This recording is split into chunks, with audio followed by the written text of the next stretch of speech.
Réalisez vos objectifs en regardant Stratégie avec CAC International. CAC International, nous construisons l'Afrique de demain.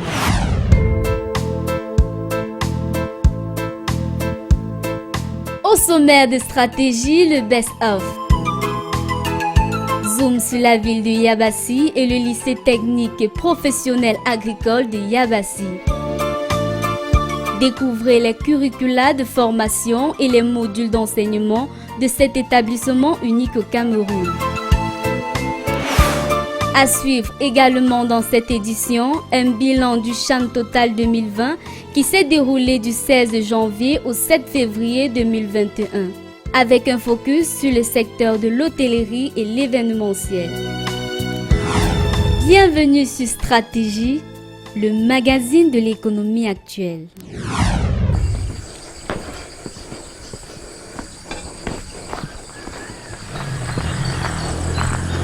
Bonjour, je m'appelle Diouta Anne-Berthe Daniel. Je fréquente au lycée technique professionnel agricole de Yabassi, en classe de première PVPPS qui signifie production de plants et semences.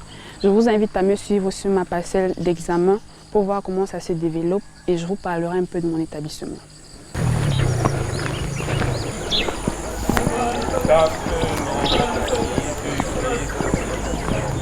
Ici, c'est mon établissement, mais aujourd'hui, pour ce matin, je ne vais pas y aller d'abord. Je vais aller au champ pour vérifier l'état de mes pastèques et de mes moringas.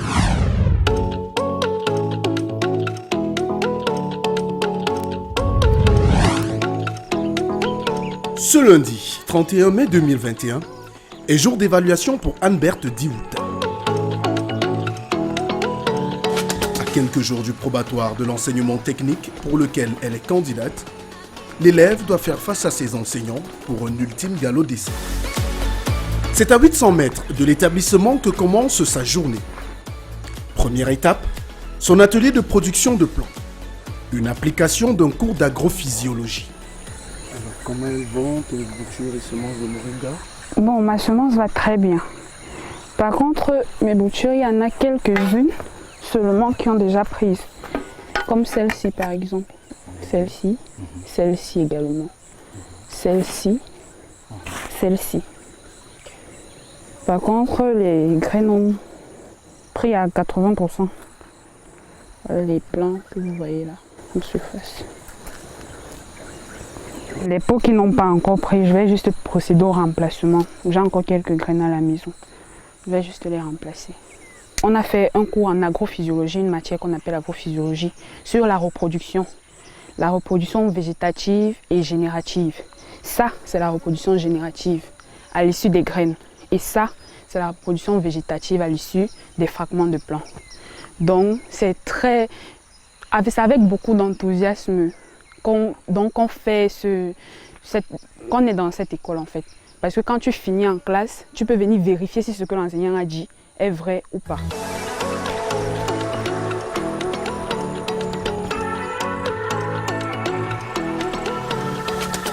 Sa deuxième escale, le champ de pastèques. Ici, même constat. L'évolution de ces cultures est au-delà de la moyenne, dans le respect des protocoles acquis en classe. Comme vous pouvez le constater, il y a des fleurs qui sont déjà sorties. Quand la fleur sort, ça veut dire qu'automatiquement le fruit va sortir. Donc c'est un moyen de savoir si oui ou sinon le processus est atteint. Mais après ça, il faut beaucoup d'entretien, apporter beaucoup d'eau, sinon ça va faner encore et mourir.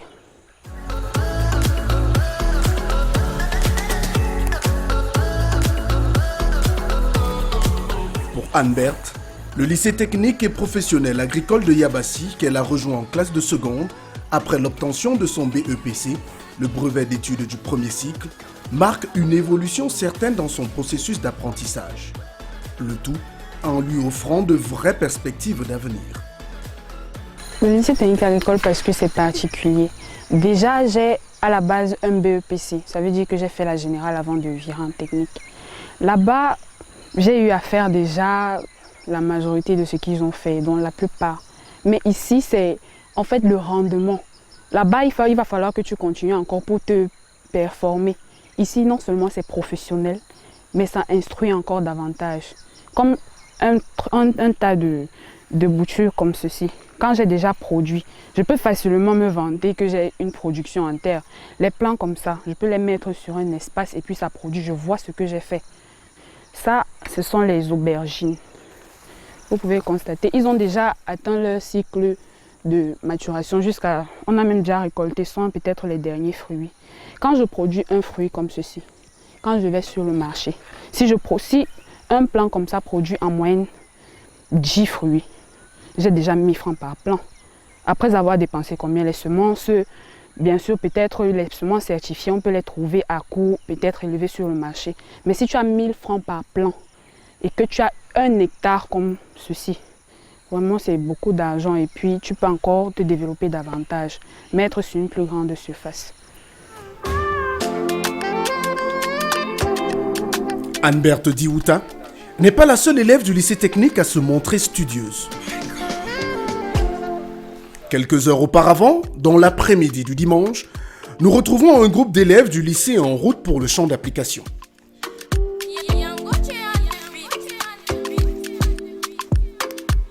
Pour ces derniers, l'objectif est le même. Tout mettre en ordre et se rassurer que leur parcelle suit une évolution dans le sens attendu par les enseignants en vue de l'évaluation du lendemain.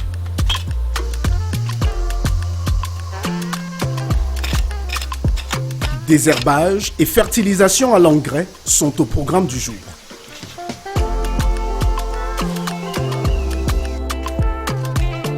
Ils sont rejoints au champ par le proviseur David Bandienjok, qu'accompagne un des enseignants du département de production végétale. Occasion pour ce dernier de prodiguer quelques derniers conseils tout en évaluant le travail de ses élèves. Tu dois orienter tes plantes, hein? Bien sûr. Les interlignes, tu dois les orienter. On a fait un semi-padé là, tu orientes les plantes dans les interlignes. Tu dans les interlignes. Je me rends compte qu'ils ont manqué d'orienter les plants et les zones de récolte et le passé de circulation. Je leur ai demandé d'orienter les plants. Ils doivent orienter pour qu'on ait une zone où les fruits vont se poser, une zone où on pourra circuler pour faire des traitements. De telle sorte que lorsqu'ils circulent, ils ne piétinent pas selon les plants. On a 12 élèves qui ont des parcelles, chacun des parcelles de travaux pratiques. Ici, on a ceux qui ont des parcelles de maraîchères, ceux qui ont des parcelles de céréales et ceux qui ont des parcelles pour les cultures pérennes. Travailler le dimanche, voilà une habitude pour ces élèves dont certains font partie de l'effectif des internes qui vivent au sein du campus. D'où la présence constante du proviseur qui se rassure autant de l'assiduité que du sens du devoir de ses élèves. Vous savez, je joue un double rôle. Je ne suis pas seulement le chef d'établissement, je suis également comme parent de tous ces élèves. Le dimanche, nous sommes au champ, c'est les élèves internes. Vous comprenez bien que quand ils sortent, je dois me rassurer qu'ils ne sortent pas pour aller faire autre chose que venir entretenir leur parcelle.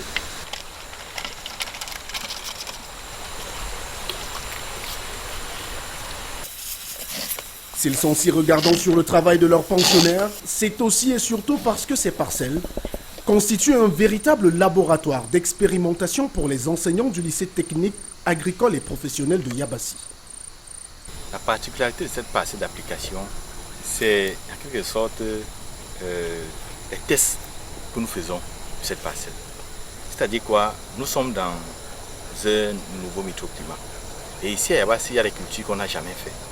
Les gens ici ne cultivent pas, ne font généralement pas les maraîchers. Ils vont toujours devoir s'approvisionner. Et nous ne connaissons pas les semences adaptées à la zone. On achète d'abord des semences, on fait des tests sur des petites parcelles. La semence qui s'adapte le mieux à la zone, on peut le faire donc en grande échelle. Retour au lycée. Le proviseur nous propose une petite visite guidée des lieux. En ce dimanche après-midi du mois de mai, le campus est paisible. Dans les unités d'application, David Bandienjok nous montre avec fierté le travail de ses pensionnaires. En vedette, ceux de la filière production animale.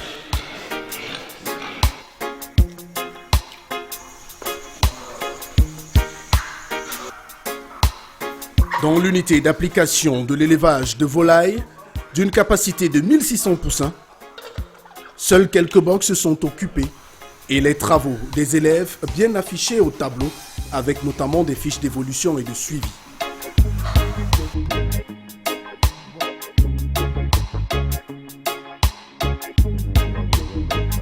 L'atelier de maintenance agricole affiche pour sa part une capacité et des engins dont le standing ferait pâlir de jalousie les plus grands exploitants du pays.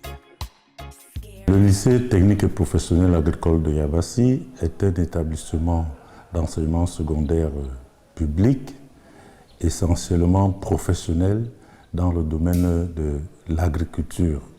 Donc nous avons 4 filières de formation dans notre établissement, à savoir la production animale, la production végétale, la transformation et conservation des produits agro-pastoraux, la maintenance des équipements agricoles.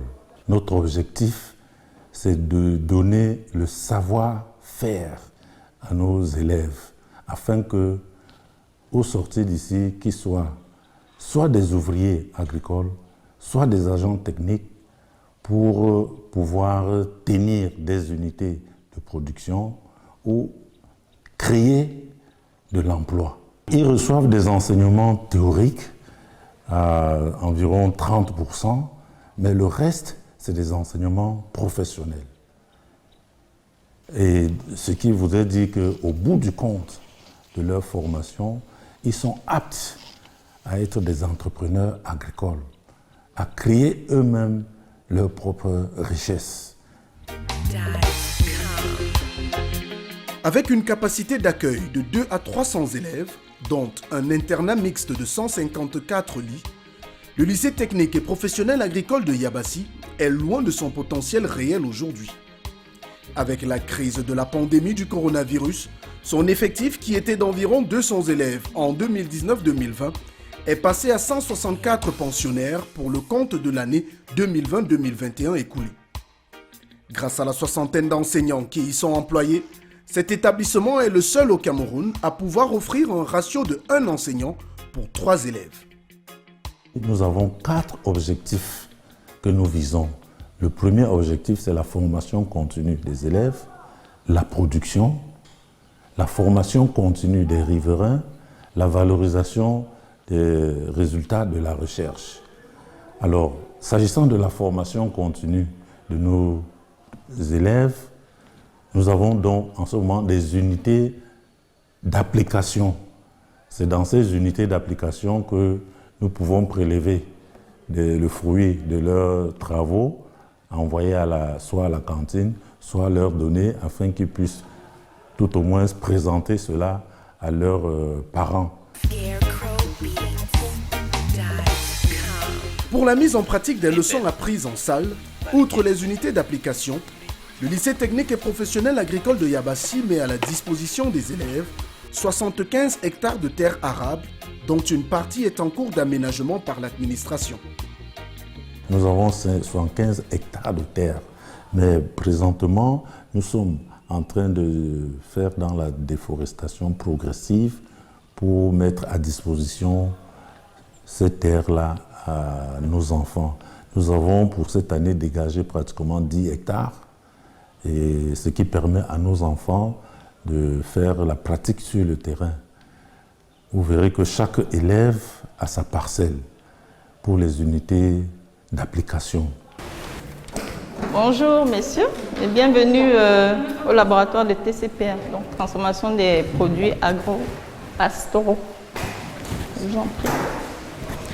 Donc là, nous avons nos étudiantes parce que là tout à l'heure on va réaliser la fabrication du saucisson. Donc nous allons transformer du poulet en saucisson. Donc elles sont en train d'apprêter le nécessaire.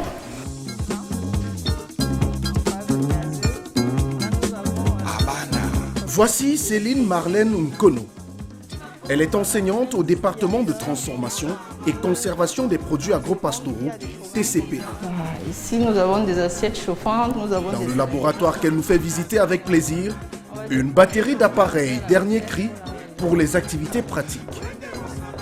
De la vaisselle au four et instruments de mesure et analyse chimique des produits, rien ne manque à l'appel.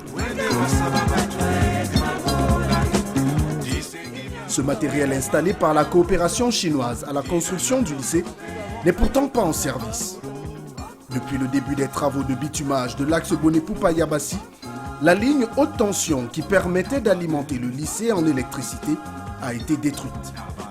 C'est donc à la main que les élèves que nous retrouvons vont réaliser les saucisses de poulet au programme du jour. Chaque élève qui sort de cette école devrait pouvoir être un pourvoyeur d'emploi. Déjà, il pourra s'auto-employer parce que là, il reçoit une formation complète. Ça veut dire, au sortir de cette école, il doit pouvoir être capable de réaliser, d'ouvrir son entreprise et pour lui permettre de mettre en pratique ce qu'il a appris. Tels de vrais laborantins ou des cuisiniers, ces élèves en classe de terminale n'ont quasiment pas besoin de leur enseignante pour réaliser la tâche du jour. Un travail minutieux qui rentre dans leur exercice quotidien. Ok, bon monsieur, ici nous allons réaliser notre saucisson. Nous allons commencer au début par le hachage du poulet. Et ici nous avons les épices locales. À savoir le poivre blanc, le cube, le curry, le piment. Bon bref, épices locales. Donc.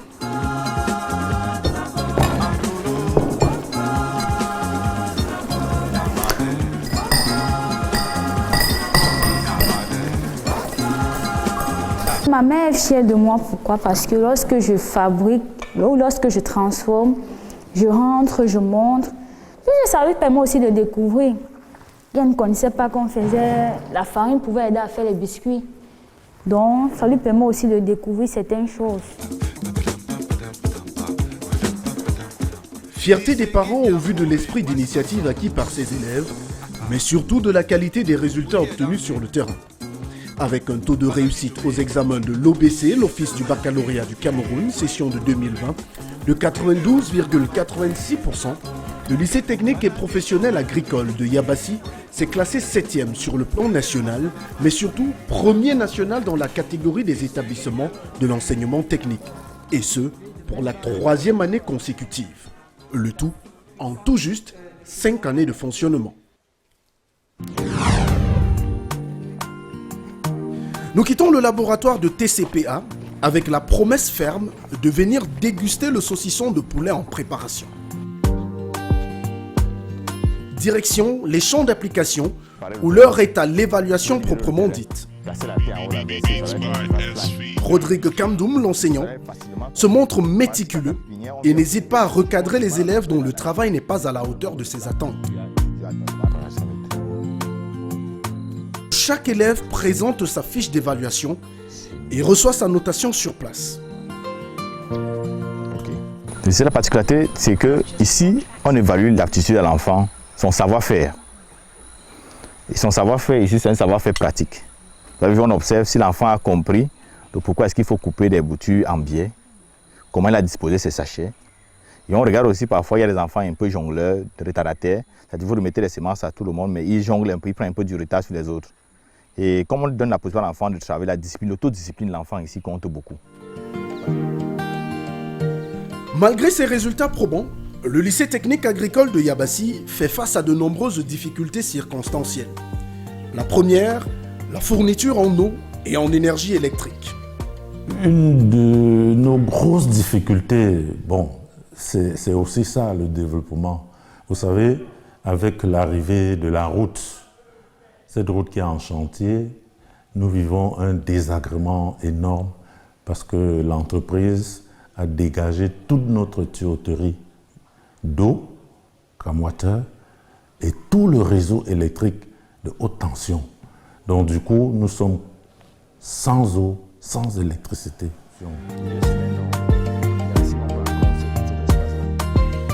Ce qui n'empêche pas aux parents de la localité d'adhérer au programme d'enseignement et à la vision du lycée technique et professionnel agricole. Le tout en apportant leur contribution au bon fonctionnement de l'établissement.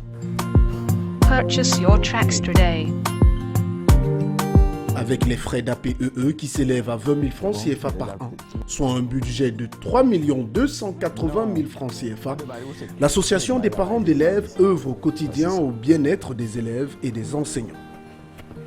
Avec cet effectif, nous faisons ce que nous pouvons faire avec et nous sommes prêts à sortir de là, à avoir certaines élites qui peuvent apporter un plus.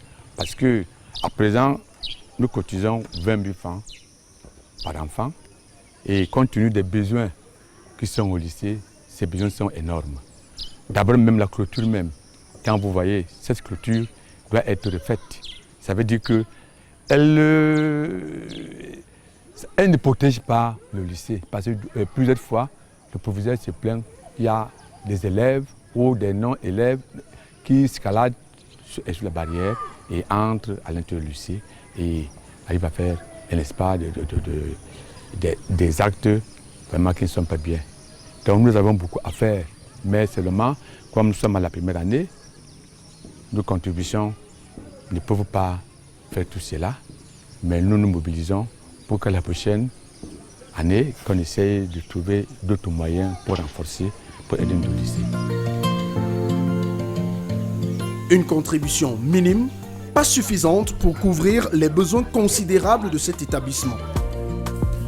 À ce jour, l'un des plus grands défis de l'administration reste la pérennisation des acquis à travers l'entretien véritable du matériel didactique et sa sécurisation. Il est à noter que le lycée technique agricole et professionnel de Yabassi est un don chinois pour lequel 6,5 milliards de francs CFA ont été investis pour la construction et l'équipement. Pour les élèves et les parents, la formation reçue charrie de nombreux espoirs et ouvre de belles perspectives d'avenir. Vu que ici c'est un lycée technique et professionnel, donc ce mot-là, professionnel, ça veut dire qu'à ma sortie d'ici, j'ai les compétences acquises déjà pour aller sur mon terrain. Maintenant, ce qui peut faire défaillance, c'est peut-être les moyens économiques que je n'aurais peut-être pas. Mais à ma sortie d'ici, j'aimerais mettre en exergue ce que j'ai appris au lycée agricole sur une parcelle.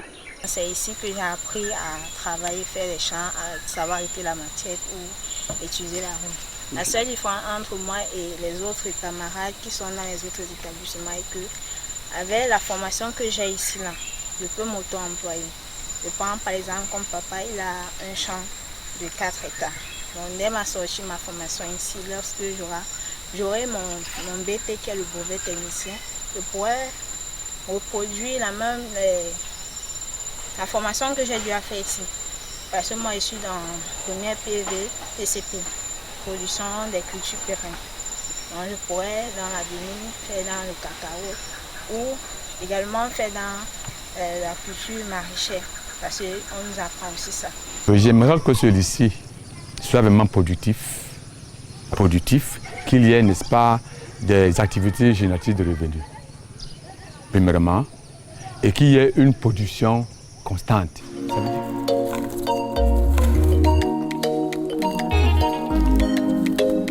Ici, on a affaire à la classe de terminale. Terminale et l'atelier d'aujourd'hui consiste en, on va dire quoi, la préparation des pastels à la farine de la patate douce. Notre balade prend fin au laboratoire de transformation et de conservation des produits agro-pastoraux. En plus du saucisson de poulet que nous avons laissé en préparation la veille, Marlène Céline Kono et ses élèves nous proposent une dégustation des pastels à la farine de patate douce, farcie à la confiture de pommes et au poisson. Un régal pour les papilles gustatives, digne des meilleurs assiettes. Il est question en fait de valoriser les farines locales. Donc on a l'habitude d'utiliser la farine de blé, mais on oublie également les farines que nous produisons sur place. Donc c'est une question ici pour nous de valoriser voilà, nos cultures, nos céréales, nos farines locales en fait. Donc c'est la raison pour laquelle nous avons utilisé la farine de patate. Bien ça, comme ça.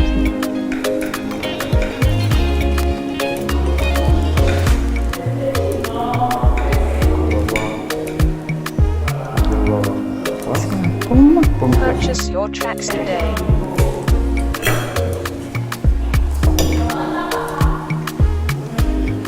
On sent pas la différence entre une farine facile, c'est peut-être un peu plus doux.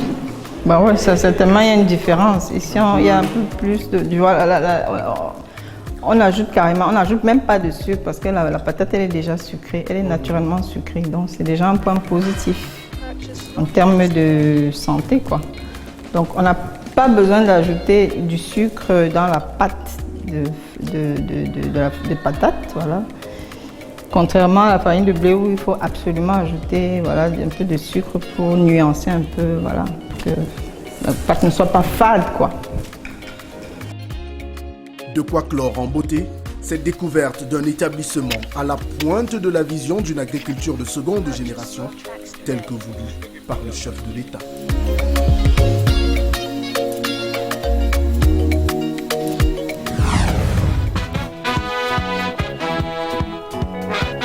C'est au camp Yabassi à Douala que débute notre voyage à destination du département du Kam et son chef-lieu Yabassi.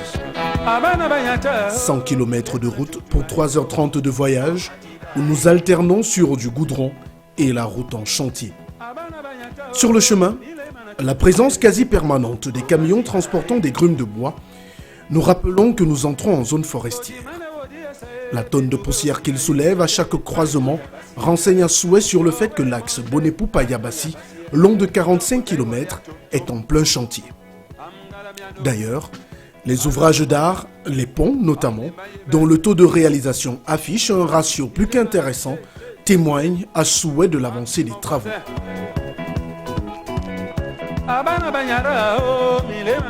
3h15 de route après notre départ de Douala, nous atteignons le pont sur le Nkam. Inauguré en 1978 par le président Amadou Ahidjo, cet ouvrage qui porte assez bien les stigmates du temps est chargé d'histoire. Un lieu mythique, le deuxième qui représente bien cette ville de Yabassi, chef-lieu du département du Nkam, c'est bien ce pont, le pont sur le Nkam. Un pont qui représente toute l'histoire de cette ville avec cette anecdote qui se passe de génération en génération, de père en fils, notamment cette histoire de la chéchia du président Amadou Ahidjo qui, comme moi, s'est courbé pour regarder un tout petit peu les eaux du Nkam et aurait perdu son chapeau, ce qui l'a amené à écourter directement son séjour dans cette ville de Yabassi. Une anecdote que les anciens de la ville racontent très certainement mieux que moi.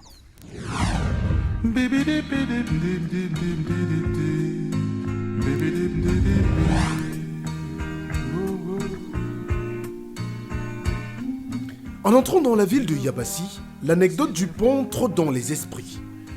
Afin de se rassurer de sa véracité, nous décidons de faire une première escale à la chefferie du village.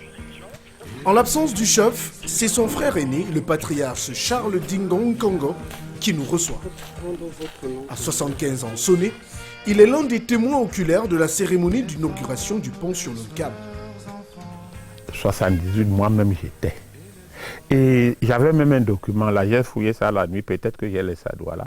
J'allais vous montrer comment Ahidjo traversait le pont.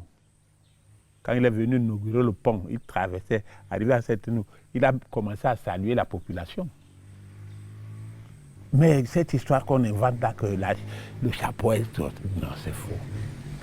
C'est archi faux. C'était un sabotage.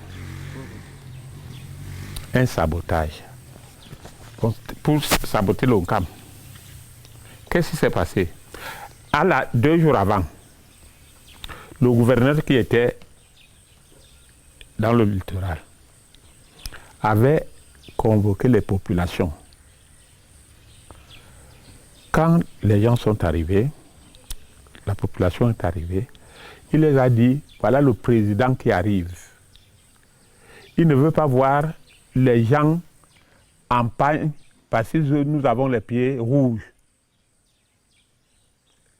Merde, mon père, le voilà, il s'est fâché. Il a dit, mais monsieur le gouverneur, vous êtes venu nous insulter ici. Allez, tout le monde est sorti. C'est donc le gouverneur là qui a monté ce scénario pour saboter le Nkam. Et les militaires étaient remplis dans le fleuve comme s'il y avait une guerre. Les femmes bercent leurs enfants. Totalement libérés de nos doutes, nous entamons un tour de ville. Chef-lieu du département d'Unkam, Yabassi est une ville accueillante de prime abord. Ces bâtiments administratifs, dont la grande majorité accuse le poids de l'âge, témoignent de l'histoire particulière de cette dernière. Nos corps et âmes.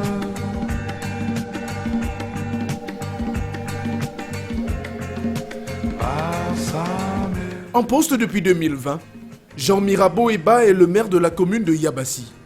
Il nous reçoit dans son bureau à l'hôtel de ville.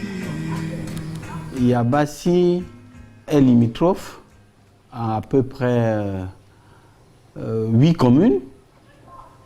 8 communes. Vous avez Yabassi est limitrophe avec la commune de Loum, c'est pas tout à côté, par le nord. Yabassi est limitrophe par la commune de Nkonjok, la commune de Dizangué, Douala 5e, 2 autres communes également qui sont limitrophes à la commune de, je pense à Fiko, dans le Mungo. Donc Yabassi a une population qui aujourd'hui avoisine les 25 000 âmes, avec une superficie d'à peu près 3000 kilomètres carrés. Je veux vous dire que Yabassi est l'étoile hein, parce que vous passez par Kumba, vous êtes à Yabassi. Yaoundé, Ndikinemeke, vous êtes à Yabassi. Bangangte, tout ça, vous êtes à Yabassi. Donc je peux dire que c'est l'étoile du Cameroun. Ville historique dans laquelle les Allemands avaient installé d'importantes infrastructures, Yabassi est aujourd'hui l'ombre d'elle-même. L'un des premiers défis, sinon le plus grand pour l'édile municipal en place, la réhabilitation de la voirie municipale. À Yabassi, les voies d'accès entre les quartiers sont un véritable chemin de croix pour les automobilistes. Entre les nids de poules et les cassis qui jonchent le trajet et les rallongent considérablement, il y a de quoi prier fort pour l'arrivée de la route. Et la nuit s'étend sur le... Pas de quoi décourager les Yabassiens que nous retrouvons néanmoins quelques heures plus tard au point chaud de la ville. La nuit à Yabassi, une seule adresse s'impose aux visiteurs. Le carrefour des 8 routes. Sous le regard du caïman, protecteur suprême de la ville, les populations s'y retrouvent pour un moment de détente et de plaisir. Entre la braiseuse de poissons et le bar aux décibels hautes, il y a de quoi se retrouver. De quoi rappeler également quelques beaux souvenirs au patriarche Charles Ndingon. À ma jeunesse, jusqu'à aujourd'hui, tout a beaucoup changé. Yabassi a changé. Avant, il y avait plus d'animation qu'aujourd'hui, parce qu'il y avait le monde. Il y avait le marché qui passait. Surtout les samedis, il y avait ambiance. Mais maintenant, les samedis, vous ne voyez personne. Vous ne voyez personne, presque pas. Mais jusque-là, avec le temps et la jeunesse qui naît, on verra. L'une des attractions ici, c'était le marché. Le marché, le grand marché samedi, puisque les gens partaient même de Tian pour venir faire le marché ici. Ici, c'était un grand port. Oui, oui. Il fut un temps où Yabassi était une ville animée. Au centre de cette animation, le port de la ville. Construit par les Allemands en 1901, il a rythmé les activités des populations pendant plus de 50 ans. Le premier port fluvial dont on vous a parlé, c'est un port qui date vraiment de l'époque allemande. Et jusqu'aujourd'hui, d'ailleurs, c'est un port qui est navigable parce que quand vous allez à Douala, du côté de Deido, nos frères de la vallée continuent à utiliser ce moyen de transport pour rejoindre leur village. Il y avait cette société, on l'appelait les charrières réunis. Les charrières réunis. Bon, les chaloupes venaient les lundis, repartaient les mercredis venaient vendredi et repartaient les samedis. Comme ça, la ville était mouvementée. Même les billes de bois ici.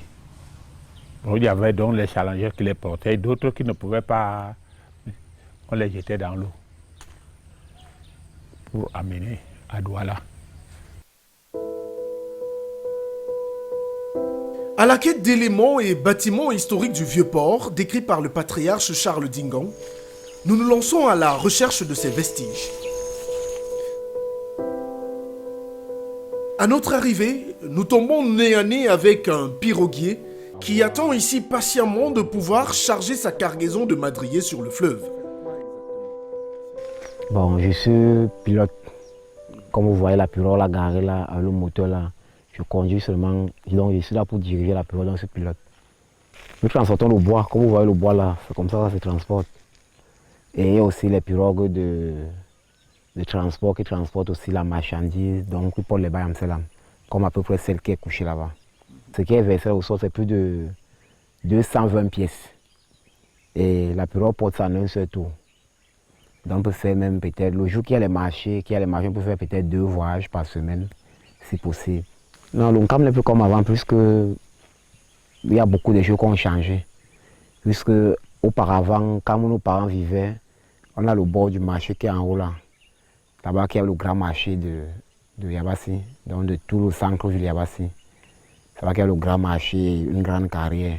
Mais aujourd'hui, on n'en trouve plus ça. En ce début d'après-midi, l'air frais et le calme qui habitent ce lieu chargé d'histoire sont reposants à souhait. À cet endroit précis où je me tiens à cet instant, se dressait ici à l'époque coloniale le tout premier port fluvial du Cameroun. Sur le Nkam, les colons allemands et même français qui les ont remplacés avaient fait de cette rivière, de ce fleuve, l'un des maillons essentiels pour l'activité économique, plus tard supplanté par le fleuve Vouri avec l'installation du port du côté de la ville de Douala. Aujourd'hui, le port n'est resté que de nom parce que tous les vestiges de ce passé sont enterrés dans la brousse. Des bâtiments qui se dressaient ici jadis fièrement sont aujourd'hui de vieilles ruines.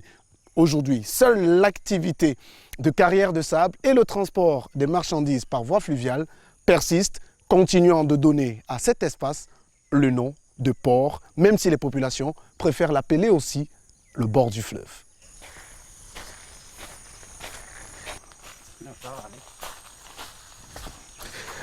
Alors, il faut bien faire attention à avoir les prises au sol, parce que avec le sol qui est assez meuble et il a plu, donc il y a une grosse mare là, je ne sais pas si on va pouvoir passer. Pour retrouver les vestiges du port, Pierre, notre guide de circonstance, nous enfonce dans la canopée. Là, là, là, là. Attention, hein, il vaut mieux avoir des bottes ou bien des chaussures adaptées, parce qu'ici, si vous avez des baskets comme moi, bah, vous êtes foutus. Hein. C'est pas toujours bien. Alors là, monsieur Pierre, on a un hangar. Ah tiens, voilà ça, perdu dans la canopée là. Ça, c'est un vieux bâtiment. Même les pierres qu'on voit là... Réduit à de simples vestiges, perdus dans la canopée, le port de Yabassi n'est plus que l'ombre de lui-même. Là, on a un bâtiment, vous voyez, très bien perdu là dans la canopée. Si on est attentif, voir comment la caméra va zoomer. Ça date de l'époque allemande. Hein. Ça, c'est les bâtiments de l'ancien port. Même tout ça, même ceci.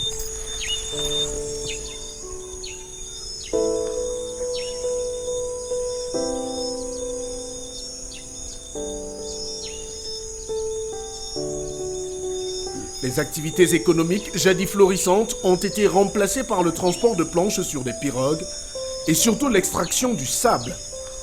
Une exploitation artisanale qu'avait bien tenté de moderniser l'ancien maire de la ville.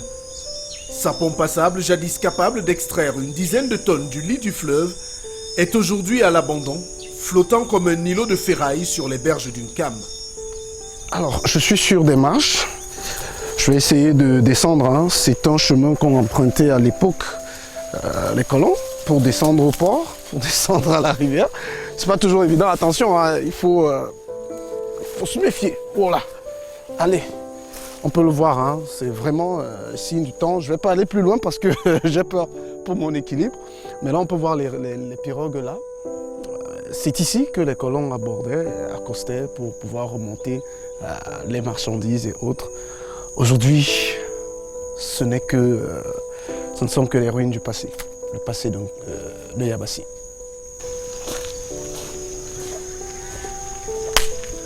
C'est le port sur le Vouri qui a fait à ce que ce port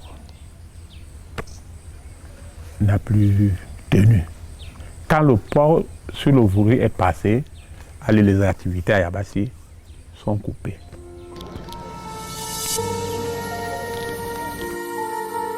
Nous quittons le vieux port pour retrouver le centre-ville de Yabassi. Dans son bureau, le maire Jean Mirabeau Eba ne veut pas vivre sur les stigmates du passé glorieux. Résolument tourné vers l'avenir, il s'ingénue avec son exécutif à trouver des voies et moyens pour tourner Yabassi vers le futur. C'est une zone qui est pratiquement en décrépitude. Vraiment, avec la disparition de notre marché, vous avez entendu parler de le carrefour de 8 rues. Effectivement, aujourd'hui, avec la disparition du grand marché qui se trouvait à cet endroit au niveau du port fluvial, et avec l'éparpillement des marchés dans la ville de Yabassi, on ne ressent plus vraiment cette identité du premier port de l'époque. Pour réaliser ses ambitions, le maire compte s'appuyer tant sur le bitumage de l'axe Bonepoupa-Yabassi que sur un tubercule. Parlant de la route, l'axe Bonepoupa-Yabassi, long de 45 km, affichait au mois de mars 2021 un taux d'exécution de 35%. Les travaux qui devaient être livrés en 2019, selon les prévisions annoncées au début du chantier en 2017, traînent et la livraison est annoncée pour les mois à venir. Une livraison attendue comme une véritable bouée de sauvetage pour la ville. Cet axe, en effet, permettrait alors d'accélérer l'exploitation forestière, véritable poumon de la commune. Aujourd'hui, on peut dire qu'en gros, lorsque vous partez de Douala pour Yabassi, vous en avez pour maximum 2 heures. Alors que c'est un trajet qu'on faisait à l'époque en 3-4 heures.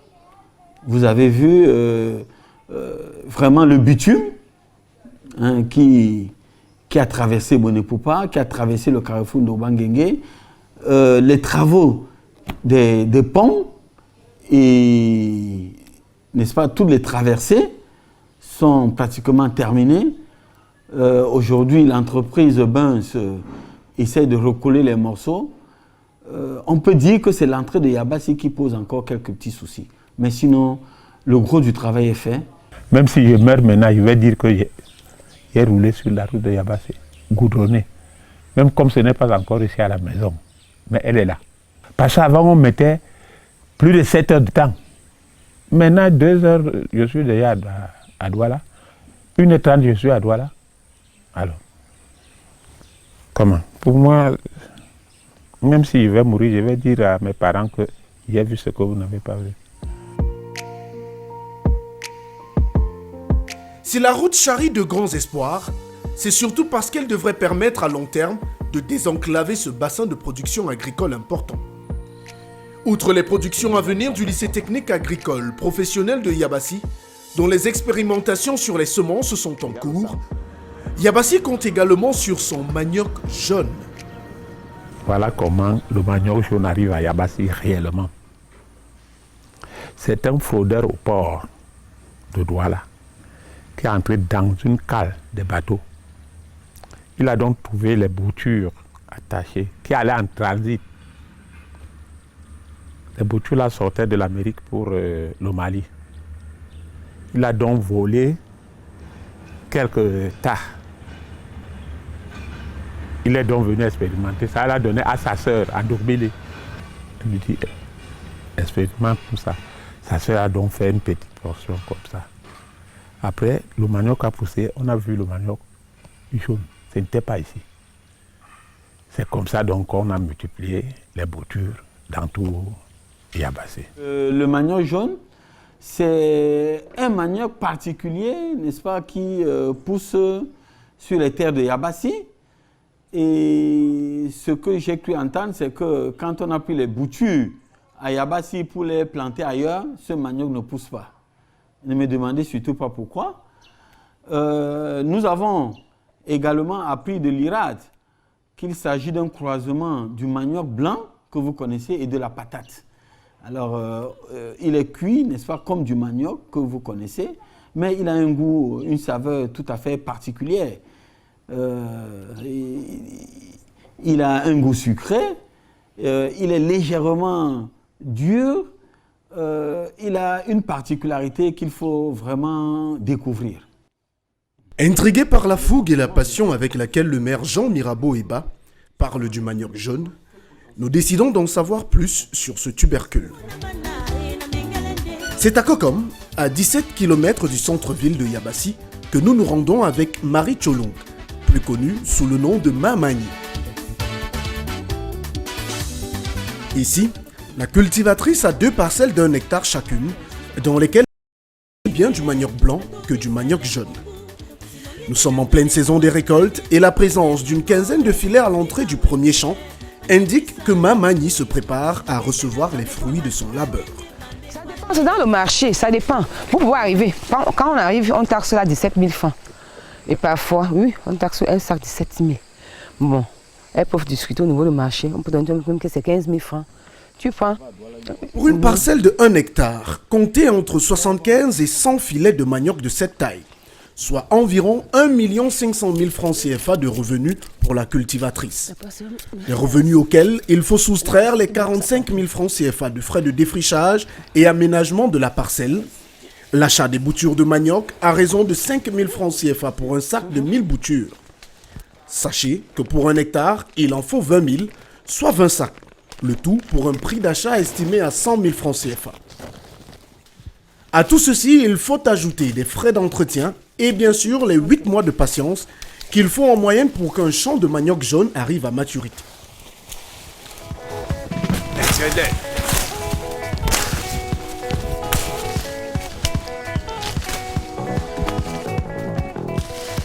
Notre présence est également l'occasion de faire quelques provisions de boutures pour la pérennisation des cultures.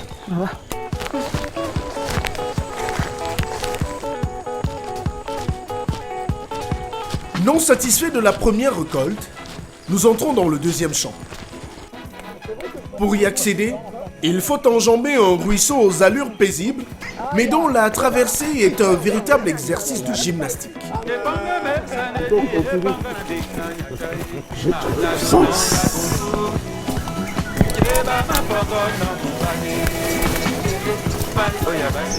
Le manioc jaune est certes aux yeux de la population et de l'édile municipal de Yabassi une arme pour attirer des investisseurs. Pour autant, la production annuelle évaluée à une centaine de tonnes peine encore à se retrouver dans les marchés de tout le pays. La faute à l'enclavement de ce bassin de production. Tout est à faire à Yabassi. Vous avez, c'est l'une des parties, quand vous êtes dans la région du littoral, c'est l'une des zones qui a encore des terres. Quand vous allez du côté de Soleil, vous voyez vraiment ces champs à perte de vue. Peut-être ce que vous ne savez pas également, c'est que la localité de Soleil, c'est elle qui alimente tous les vivres que vous voyez du côté de Loum. Parce qu'ici, à Yabassi, nous sommes à pratiquement 40-45 km de Loum, donc à une trentaine de kilomètres si la route était bien faite. Donc, c'est une de nos préoccupations aujourd'hui, un de nos plaidoyers vers le ministre des Travaux publics. La route Yabassi-Loum, c'est la continuité de la route Douala-Yabassi. Et nous prions les autorités de se pencher vers ce tronçon-là qui va nous raccourcir de notre voisin du Mungo et également, n'est-ce pas, pour que tous les produits qui sortent des champs de la localité de Yabassi et des environs puissent être acheminés avec aisance dans les grands marchés que sont Douala, Loum, Nkonjok, Bafan en passant par Nkonjok. En attendant la route, Yabassi poursuit paisiblement son chemin, espérant que les rayons de soleil couchant emportent chaque jour les réminiscences du passé pour ne laisser place qu'à l'espoir d'un avenir meilleur.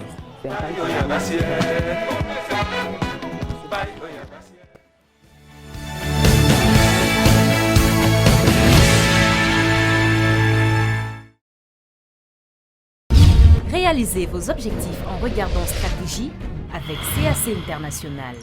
CAC International, nous construisons l'Afrique de demain. Financement, industrialisation.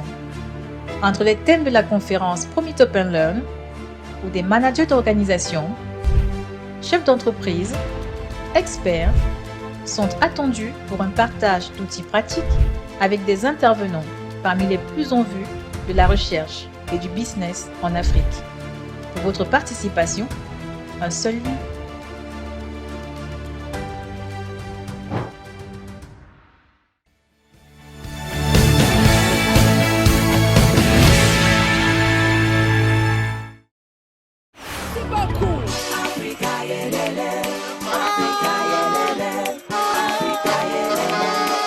Au début de l'année, durant un mois, le Cameroun a vibré au rythme du CHAN Total 2020, le championnat d'Afrique des nations de football.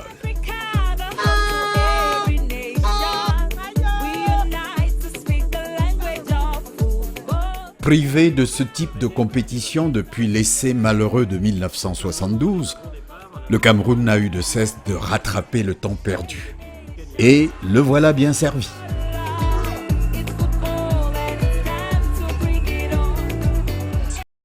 En bouche de 2016 avec la CAN féminine et le CHAN cette année pour se faire la dent, le pays se prépare à boucler ce cycle en 2022 avec la CAN, le plus grand événement sportif d'Afrique. On ne se lance pas pour rien dans cette mobilisation effrénée de fonds pour la construction des infrastructures sportives et hôtelières, la mise à niveau des infrastructures routières, aéroportuaires et sanitaires. Un investissement colossal dont les retombées sont avant tout politiques et diplomatiques, en projetant l'image d'un pays ouvert, capable d'assurer l'organisation d'événements internationaux et d'en assurer la sécurité.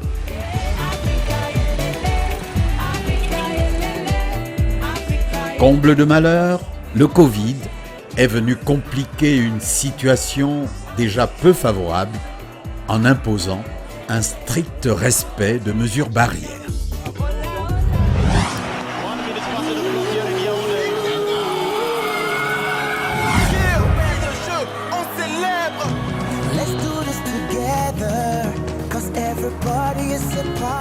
À Yaoundé, Douala, Buea, Limbe, ce sont pas moins de 16 hôtels qui ont été retenus et réquisitionnés à l'occasion de cette édition du CHAN.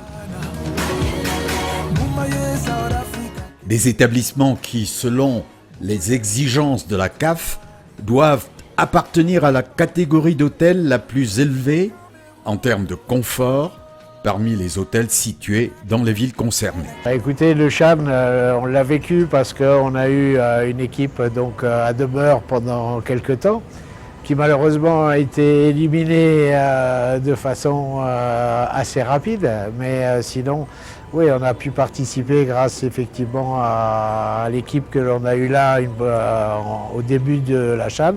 Et ensuite, on a eu une équipe pour 2-3 jours et ensuite on a terminé rapidement la CHAN. C'est un hôtel qui est nouvellement ouvert, donc il n'y a pas longtemps, donc début janvier. Les hôtels de 64 chambres et suites, donc 8 suites dans 8 suites. Et on a tous les atouts pour un hôtel international. Donc on a l'événementiel. On a 5 salles d'une capacité de plus de 700 congressistes. On a un centre de beauté avec un jacuzzi, sauna, massage, etc. aussi un fitness. Et voilà. Et on est un hôtel recommandé.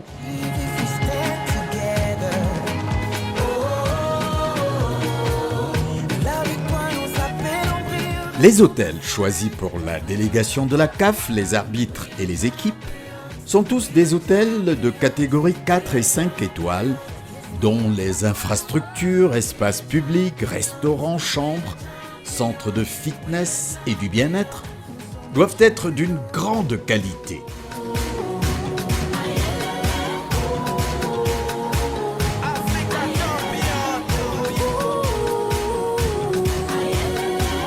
L'hôtel d'équipe, par exemple, doit être disponible pour l'équipe qui est hébergée, au minimum pour une période débutant 3 nuits avant le match d'ouverture et se terminant 2 nuits après le dernier match joué par l'équipe. Les spectateurs et les médias choisissent librement leurs hôtels. Il n'y a pas eu beaucoup de spectateurs, pas eu beaucoup de visiteurs. Nous étions concentrés sur nos clients, qui étaient des journalistes, qui étaient des techniciens de l'audiovisuel. Et donc, voilà, on devait les servir. Notre contrat nous donnait à les servir. Et voilà, il fallait le faire parce que ils partaient assez tôt. Il fallait donc faire petit déjeuner, déjeuner, dîner. Donc voilà, il fallait, y compris les jours de match, s'adapter à leur rythme de travail.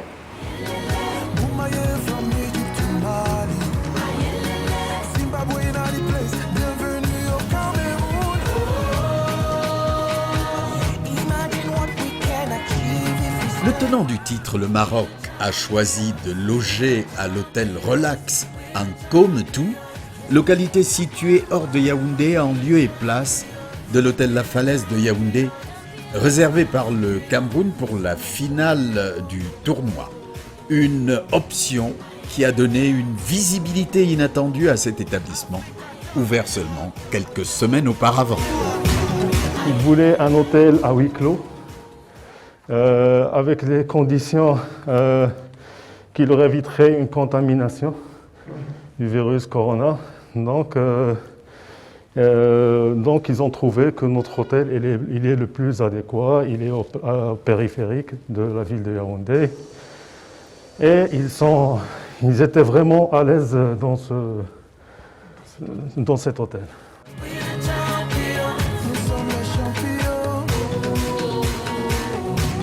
Pour tous ces hôtels ayant participé à l'aventure, l'épisode du Chan a constitué un bol d'air apprécié par 7 ans de disette, où le Covid a fait du secteur du tourisme la première victime de la restriction des mouvements de personnes. Dans l'hôtellerie et le tourisme, toutes les occasions sont bonnes à saisir. Alors, moi j'étais contre ceux qui disaient que non, il ne faut pas qu'il y ait le Chan pour des raisons peut-être politiques. Et nous disons non, il faut qu'il y ait des événements comme le Chan pour nous aider à nous améliorer. Et le Chan a bien montré qu'il y avait une bonne potentialité dans ce pays, qu'il y avait de bonnes opportunités à saisir et que tout est perfectible. Donc, après tout ce qui s'est passé, qui s'est bien passé d'ailleurs, il faut le dire, même si nous n'avons pas eu la coupe, mais on a quand même démontré qu'on avait des infrastructures à la hauteur des attentes des uns et des autres. Les hôteliers n'ont pas démérité. Le secteur du tourisme s'est senti regaillardi et nous sommes en train de nous préparer pour que la Cannes soit un réel succès avec tout ce que nous avons comme possibilités touristiques dans notre beau pays.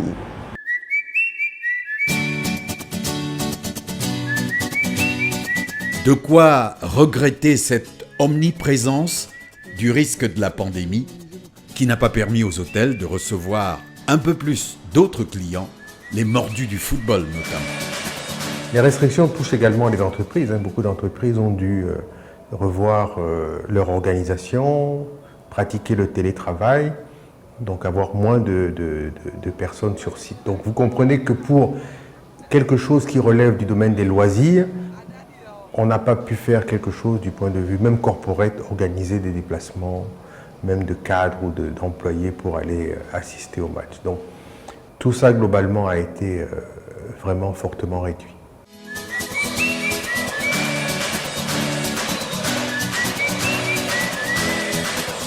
À quelque chose malheur est bon, le Covid a obligé la CAF à exiger d'augmenter le nombre de joueurs par équipe et imposer que chaque joueur soit seul dans sa chambre au lieu du double lit généralement admis.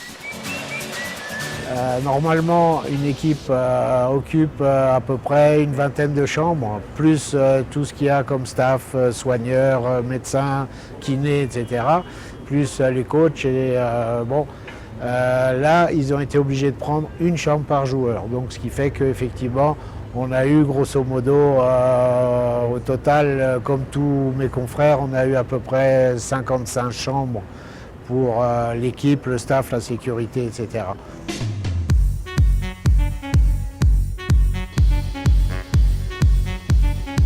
Au total, les gérants des hôtels sélectionnés peuvent se frotter les mains. Le chiffre d'affaires réalisé pendant le CHAN est de loin supérieur à celui des mois précédents.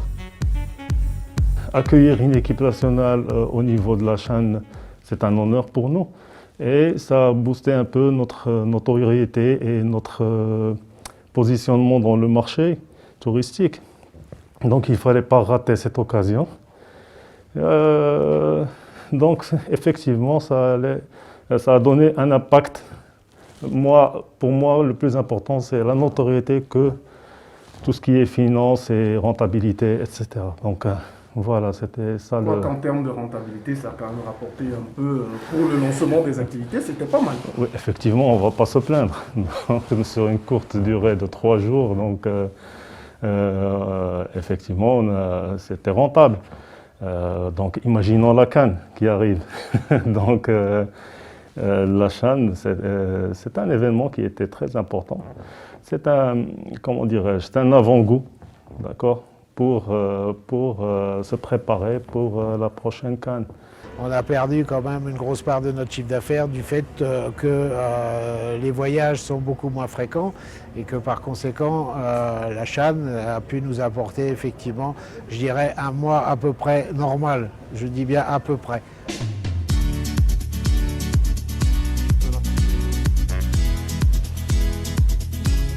L'argent gagné ainsi ne constitue pas cependant un bénéfice net, si l'on pense que des investissements ont été consentis par les hôteliers pour satisfaire les exigences de la CAF. Le CHAN, malgré le fait que tous les hôtels n'aient pas été impactés, tout simplement du fait de ce que cette CHAN s'adressait plus aux équipes locales qu'internationales, et que l'engouement, comme vous le savez bien, pour le football est toujours pour nos joueurs qui jouent à l'international. Mais les enfants n'ont pas démérité et nous avons pu constater qu'il y avait quand même quelques supporters. Nous avons personnellement, dans notre hôtel, reçu des Congolais qui sont venus soutenir leurs équipes, même s'ils n'étaient pas très nombreux. C'était plus des détachements des ministères congolais de sport et de la culture ou de l'information qu'autre chose. Toujours est-il que pour nous, c'était un galop d'essai. Et même les établissements qui n'ont pas reçu de visite se sont organisés pour se préparer à la prochaine étape, qui va être beaucoup plus festive et j'espère beaucoup plus excitante, parce que nous allons en tant que syndicat, cette fois-ci, nous mobiliser pour aller chercher les supporters et leur offrir un service de qualité qui va faire en sorte que nous profitions tous de cette compétition. Et vous savez, dans le tourisme, tout le monde est concerné par le tourisme. Ça va du chauffeur de taxi à l'aéroport, en arrivant, aux routes, à tout ça. Les clients, quand ils viennent, ils ont besoin effectivement que de la première personne qui les prend en charge jusqu'au moment où ils reprennent l'avion pour rentrer chez eux, que tout soit professionnel. Et ça, c'est important.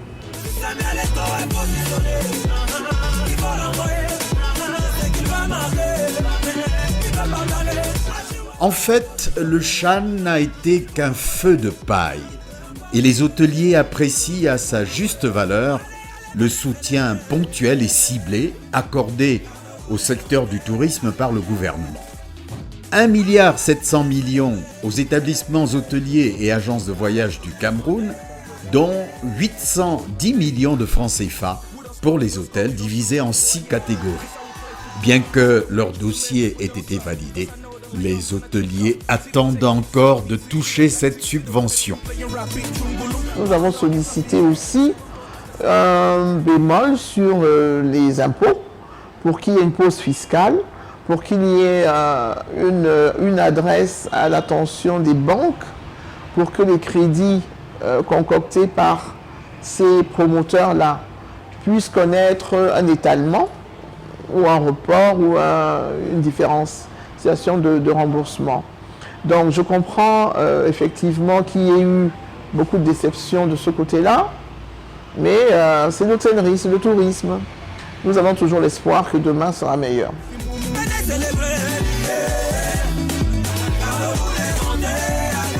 Excite, le championnat d'Afrique des Nations. Le secteur de l'hôtellerie met désormais son espoir sur la Coupe d'Afrique des Nations prévue en 2022.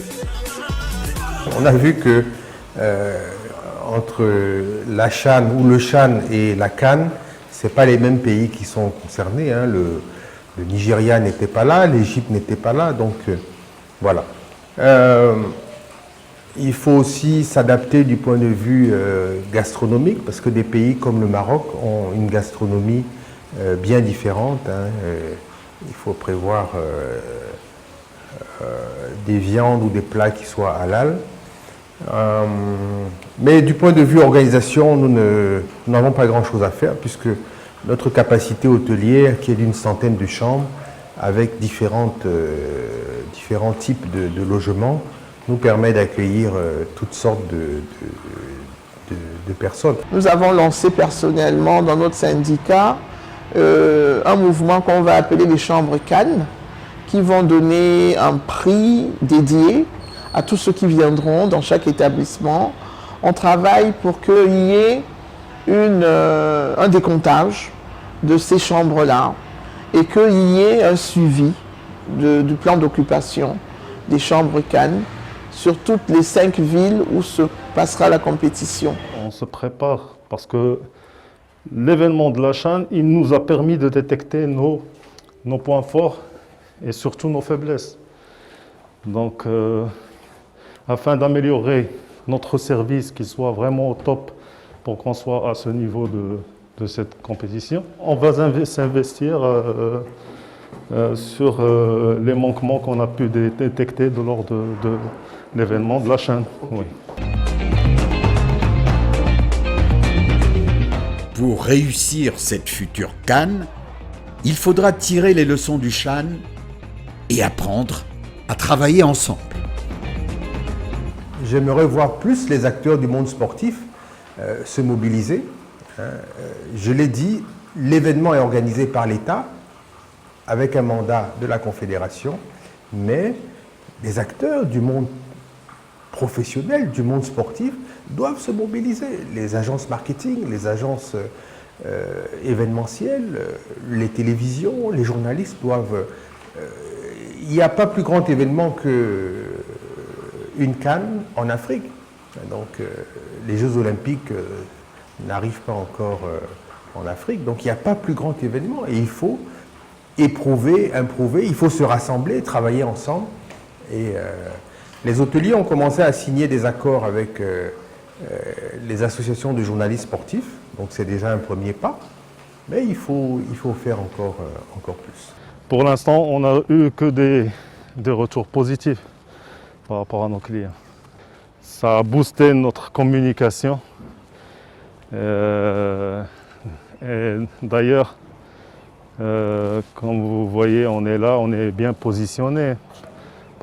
Et on est connu par rapport à la durée d'ouverture. Donc on est au 3e mois et on est déjà connu, pas juste à Yaoundé, mais voilà. Nous, ça nous a permis effectivement d'être partie prenante dans cet événement. de pouvoir exercer notre métier auprès de personnes qui ne connaissaient pas forcément le pays et qui ont donc pu découvrir en dehors des matchs un petit peu le Cameroun. Donc voilà, je dirais que quand on est associé à un événement qui a effectivement une importance au niveau du continent africain, voire même au niveau international, c'est toujours important d'être dans les partenaires d'une opération comme ça.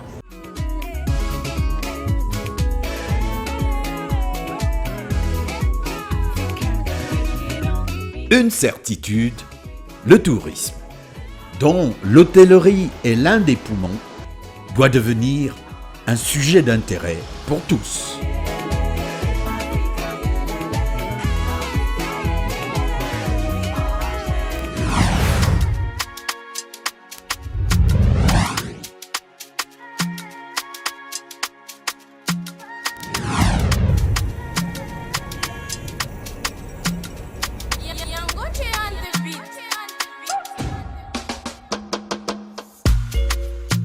Yaoundé, Bois Charlatangana, en plein centre-ville. En cette fin de matinée, l'air est pur et rafraîchi par l'ombre apaisante que créent les arbres présents dans cet espace vert. Dans les allées vides, en ce jour de semaine où l'espace est fermé au public, des agents de la mairie de Yaoundé s'attellent à ramasser les feuilles mortes qui jonchent le jardin dans un calme et un silence qui contrastent avec les klaxons incessants des véhicules à quelques mètres de là.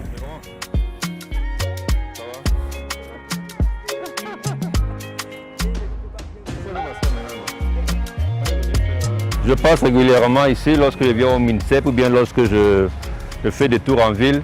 Et je regarde toujours le site avec un peu de nostalgie, c'est normal. Hein. On a vécu de très bons moments ici pendant 3 semaines. Et je crois que tout le public qui est venu, tous nos sponsors, les autorités qui sont arrivées ici ont vécu de très très bons moments en regardant les Lions à prime jouer. Donc on revient ici avec beaucoup de nostalgie quand même. Je passe à l'extérieur, mais c'est la première fois que je reviens à l'intérieur du site.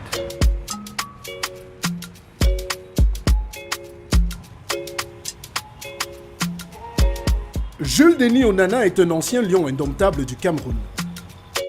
Quart de finaliste du mondial de 1990, il fait partie du Calife, le collectif des anciens lions indomptables du football. S'il revient sur ce site avec nostalgie, c'est que 2 mois plus tôt, c'est ici, sous l'impulsion du Calife et avec l'accompagnement de quelques partenaires, qu'il a piloté et géré le village des Lions.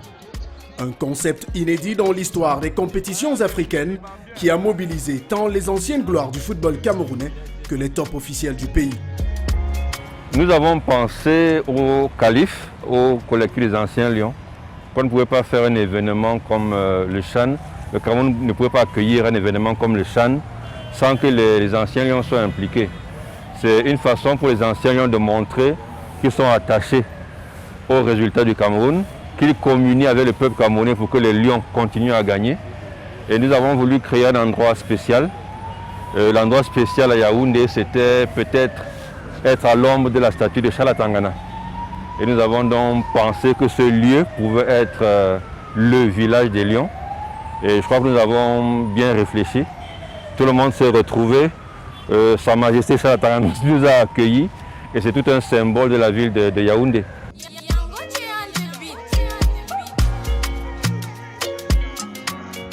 Deux mois plus tôt, sur ce site, une trentaine de tentes ont été dressées fièrement au milieu des arbres.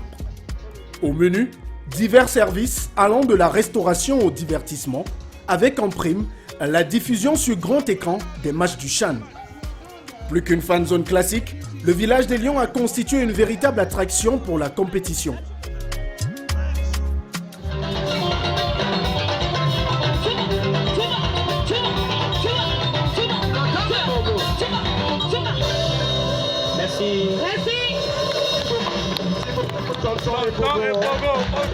Outre les concerts donnés par quelques artistes bien connus de l'univers camerounais, le site a également accueilli des invités de prestige. El Hadj Diouf, Khalilou Fadiga, ancienne gloire sénégalaise avec à leur côté des anciens lions indomptables comme Rigobert Samba Anak, Albert Roger Mila ou encore Emmanuel Mvé Elemva, ancien capitaine, Constant Omari, alors président par intérim de la Confédération africaine de football, ministres, directeurs généraux d'entreprises publiques et parapubliques, tous sous les auspices des organisateurs du village. Voilà autant de visiteurs qui ont défilé dans les allées de cet espace particulier. Plus qu'une opération commerciale, une action de valorisation de l'image des anciennes gloires du football et du label Lion Indomptable. C'était moins une opération commerciale qu'une opération de partage. Mais vous savez, il fallait un peu rentabiliser le site. On veut faire quelque chose de bien, mais il ne faut pas qu'on puise dans nos propres économies pour pouvoir le faire. Nous avons donc contacté des sponsors qui nous ont accompagnés.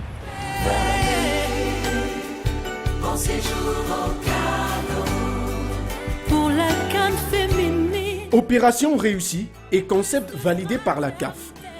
Voilà le bilan que tirent les organisateurs du village des Lions. Côté chiffres, on reconnaît bien volontiers avoir bénéficié de l'accompagnement de nombreuses entreprises, dont des sponsors nationaux du CHAN. En effet, pour avoir le droit d'organiser une pareille activité, il aurait fallu pour le calife payer des droits à la CAF via son agence marketing. Des frais qui s'élèvent en principe à 250 000 $, soit 125 millions de francs CFA, mais que la commission marketing du COCAN a réussi à ramener à 100 000 $, soit 50 millions de francs CFA. On a bataillé dur pour pouvoir faire ces villages. Parce qu'il fallait le faire en prévision de la CAN. Maintenant, grâce à Dieu, tout le monde a vu. Tout le monde sait ce que c'est que le village des Lions. Donc désormais, on pense à cela moins laborieux. Déjà, il y a plein de sponsors, plein de personnalités qui nous ont déjà donné leur accord verbal pour dire que non, c'était très bien et qu'ils seront là. Vous avez vu, le ministre des Sports est finalement venu à ce village et il a aimé. Parce qu'en fait, il faut le dire, personne n'y croyait. Personne n'y croyait. Bon, avec le coronavirus qui est là, avec tout ce qui est un peu difficile en ce moment. Mais en fin de compte, beaucoup de personnes, le gouverneur était là, le ministre Grégoire Ona était là, le sénateur Meigné Ondo était là, le maire de la ville qui nous a bien donné ce site gracieusement, parce que s'il fallait le louer, ce serait une autre paire de manches. Malgré la gratuité du site offert par la mairie de Yaoundé, ainsi que quelques facilités obtenues notamment auprès de quelques sponsors, les organisateurs du village des Lions sont loin de rouler sur l'or 2 mois après la clôture du CHAN. Bien au contraire. Entre les retards de paiement de nombreuses factures et prestations, ainsi que les tracasseries administratives y afférentes, ils ne sont pas encore entrés dans leurs frais. Le CHAN, on l'avait prévu, c'était une première expérience. Ça n'a pas été rentable pour nous. Ça n'a pas été rentable. Mais c'était prévu, on le savait. On le savait, mais il fallait le faire. Il fallait le faire justement pour que la CAN, qui est le plus grand défi, nous allons accueillir 24 pays et 1 million minimum de visiteurs étrangers. Il fallait déjà que cet essai, d'ailleurs pour tout le monde, c'était l'essai pour tout le monde, soit assez concluant.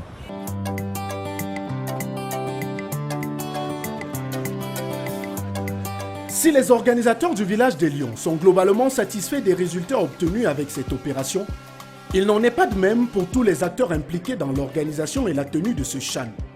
En premier, le comité local d'organisation.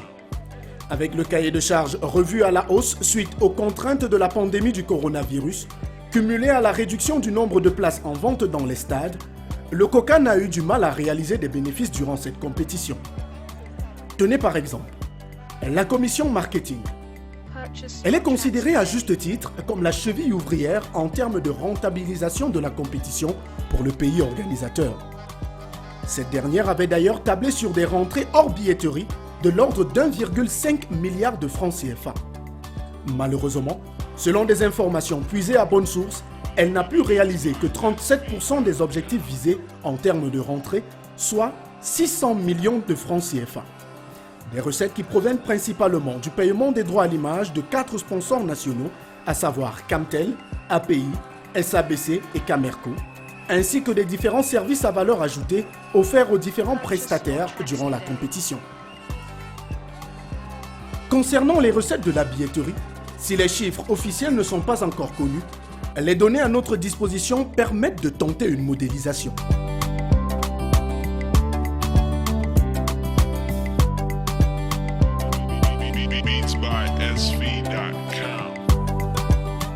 Pour cette édition du CHAN, 4 stades ont été mis à la disposition de la CAF par le Cameroun. Il s'agit du stade omnisport Amadou Ahidjo de Yaoundé de 40 000 places, le stade de Japoma d'une capacité de 50 000 places, le stade de la Réunification 30 000 places et le Limbe Omnisport Stadium de 20 000 places. À cause du contexte sanitaire, la Confédération africaine de football a autorisé une jauge de 25% de la capacité globale dans chaque stade. Ainsi donc, environ 9 000 spectateurs en moyenne ont assisté à chacun des 32 matchs de la compétition. En prenant le prix le plus bas pour un ticket d'entrée, soit 2 000 francs CFA, multiplié par le nombre total de spectateurs, soit 288 000, on obtient des rentrées de billetterie d'environ 576 millions de francs CFA. Malgré ces résultats mitigés sur le plan financier, la compétition en elle-même a réjoui plus d'un Camerounais. Selon une enquête de satisfaction initiée par la commission marketing du COCAN, 94% des personnes interrogées se disent satisfaites et contentes de l'organisation du CHAN.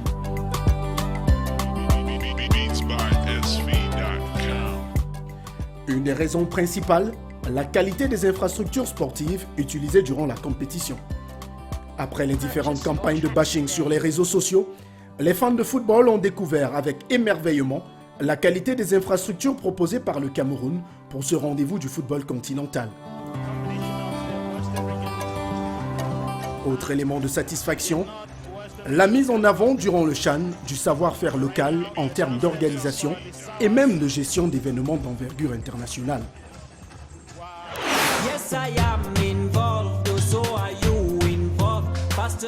Cap sur le poumon économique qui n'a pas moins vibré lors du CHAN 2020.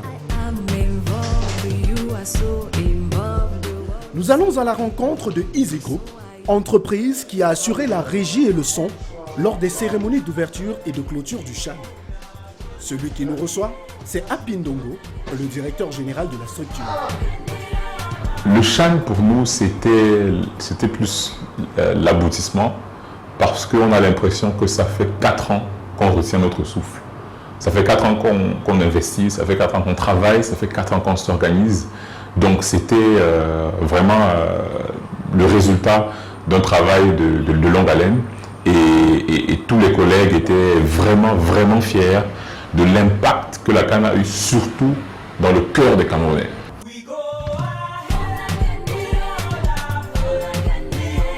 À événement spécial, investissement de même nature. Autour du CHAN, Easy Group a rassemblé des ressources humaines, financières et logistiques. Un investissement étalé sur 5 ans, soit depuis 2016, avec comme objectif principal la CAN 2021. Il faut toujours penser investissement. On est peut-être dans un marché où on a l'habitude de faire de la prestation de service, c'est-à-dire qu'on est un peu trop opportuniste. On saisit quelques opportunités pour livrer des activités ici et là. Mais un événement comme le CHAN, on ne se lève pas le matin pour le faire. Il faut investir intellectuellement, financièrement, humainement. Et c'est sur tous ces volets-là qu'on travaille depuis 2016. Et même pour ce qui est de M. Lingassa, longtemps avant, pour déjà avoir une équipe qui a un certain niveau. C'est pour ça qu'en 2018, on a rejoint l'alliance PRG, qui est le leader mondial des technologies événementielles, parce qu'il fallait mettre des techniciens à niveau, parce qu'il fallait acheter le bon matériel. Le matériel, c'est une chose. On écoute un peu tous la sono, mais quel sono adapté pour des événements d'envergure internationale. Donc, c'est comme ça qu'on a travaillé pour mettre les techniciens à niveau, avoir le matériel qu'il faut, avoir l'organisation qu'il faut. Et c'est seulement ça qui nous permet, ou qui nous a permis aujourd'hui, de faire le CHAN et se préparer pour la CAN. Avec ce qu'on a investi, je préfère dire que le PDG aurait pu construire quelques immeubles de R+5 dans Ayassa. Il aurait pu s'offrir une maison, il aurait pu s'offrir 2-3 voitures, tout le monde connaît un peu le prix des Prado. On aurait pu investir sur des éléments de forme, comme ça arrive souvent ou malheureusement, mais on a choisi d'investir pour la pérennité, on a choisi d'investir pour l'héritage. Je ne peux pas être plus précis que ça sur les chiffres, mais c'est plus, j'aimerais plus que, parce qu'il ne faudrait pas que les gens pensent qu'on a eu la chance. Ce que je veux dire, c'est que tout le monde peut faire l'investissement qu'on fait. Celui qui a conçu un immeuble aurait pu investir pour le CHAN. Celui qui a acheté un véhicule, celui qui te fait des vacances, aurait pu investir pour le CHAN. Mais à la fin de la journée, c'est plus un élément de décision. le timing. On a choisi de retarder le plaisir et mettre l'accent sur l'héritage qu'on veut construire.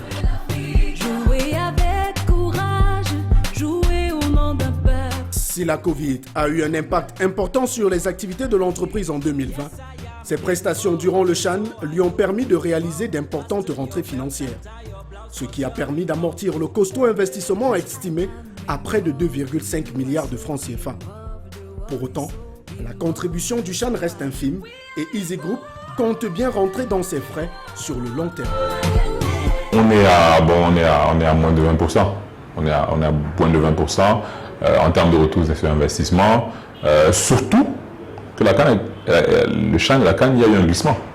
Et après, il y a eu un décalage. Donc, j'ai envie de dire que, j'ai bien envie de dire que si tu donnes des chiffres là tout de suite, ça risque d'être erroné encore sur la durée. Mais je préfère donner un chiffre en termes de chiffre d'affaires. C'est-à-dire que ce qu'on a réalisé avec le Chan représentera au moins 10 à 15% du chiffre d'affaires de l'année dernière, vu qu'en réalité, c'est un événement qui a été exécuté en début 2021, mais ça se prépare depuis 2020 ou sinon même 2019. Donc un événement comme ça représente au moins 10 à 15% du chiffre d'affaires qu'une entreprise comme Easy Group arrive à faire.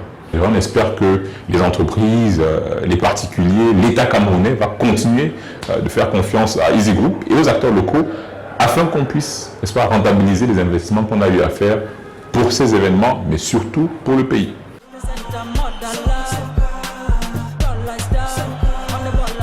Après le galop d'essai du Chan, cap désormais sur la CAN qui est considérée à juste titre comme le plus grand rendez-vous du football continental. Une compétition majeure dans le calendrier FIFA qui a le mérite de drainer plus d'attention que le Chan. De quoi susciter l'appétit des responsables de Easy Group. Parce que c'est le rendez-vous ultime. Et je pense que le chef d'État, le ministre des Sports, tout le monde l'a dit, le Chan, c'était en réalité l'échauffement pour le grand rendez-vous. Maintenant, on ne va pas se reposer sur nos lauriers. Tout peut encore arriver. Il peut y avoir des partenaires mieux préparés que nous et qui exécutent l'événement beaucoup mieux que nous. Le plus important, c'est ce que les Camerounais vont vivre. On continue à se préparer, on continue à travailler. On est en conversation avec certains partenaires déjà. Et comme je vous l'ai dit, la CAN a glissé. Donc on était déjà prêt. En réalité, on ne fait que réchauffer ce qui était déjà préparé pour un rendu optimal.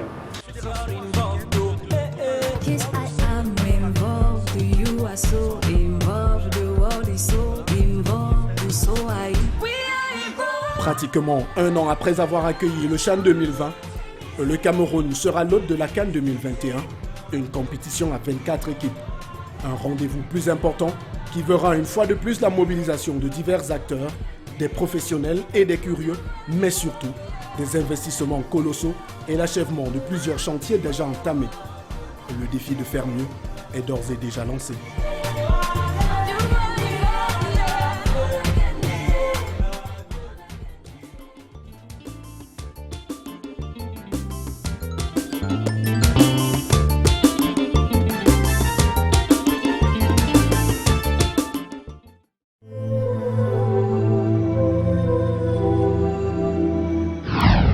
Nous recevons un consultant international en économie industrielle et auteur de plusieurs études et articles sur les politiques et stratégies de développement économique et industriel en Afrique.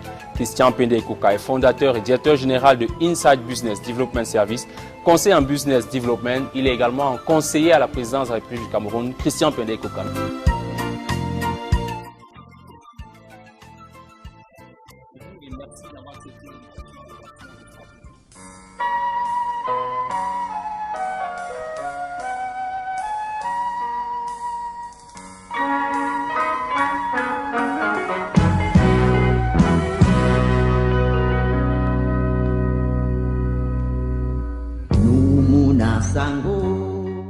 Vous avez accepté l'invitation de Stratégie pour venir parler avec nous du développement du Cameroun, des investissements dans notre pays. Et nous sommes au Hilton Hotel, un établissement hôtelier que vous avez contribué à construire, je n'ose pas dire plus. Qu'est-ce que cela vous fait d'avoir été dans ce cadre aujourd'hui? Je suis très heureux. D'abord, je dis, personne, là, avec l'ensemble de ma carrière nationale et internationale, je crois qu'il me reste essentiellement à restituer aux jeunes. Et c'est ça ce que je fais. C'est pour ça que d'ailleurs vous êtes là, vous devez le savoir. que c'est vous qui m'interviewez. Vous voyez, il peut y avoir quelqu'un d'autre. Que j'ai accepté de faire cette interview et j'ai accepté les interviews des jeunes gens parce qu'il faut qu'on crée une soudure intergénérationnelle. Je me battrai, je continue de me battre pour que cette restitution se fasse.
Réalisez vos objectifs en regardant stratégie avec CAC International.